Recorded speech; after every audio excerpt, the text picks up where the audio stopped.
السلام عليكم اخواني اخواتي، مرحبا بكم من جديد. معكم الاخ رضا من قناه عالم الرياضه. نتمنىكم تكونوا على خير وبخير. الخوت ديالي اليوم اللي هو يوم الاثنين غادي نشاهدوا جائزه افضل لاعب في العالم الفيفا. خوتي خواتاتي، ثلاثه ديال اللاعبين اللي مرشحين انهم يديو هذه الجائزه هذه اللي هي البالون دور.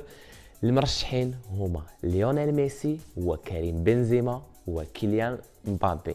علاش هاد الثلاثه مرشحين؟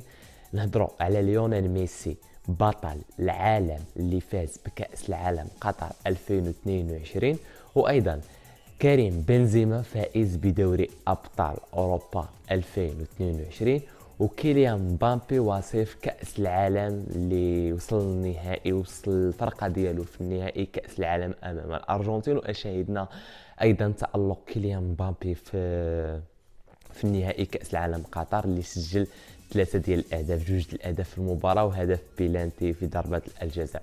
خوتي خواتاتي، بغيتكم نتوما تعطيوني الراي ديالكم، شكون كتفضلوا وكترشحوا انه يدي البالون دور 2022؟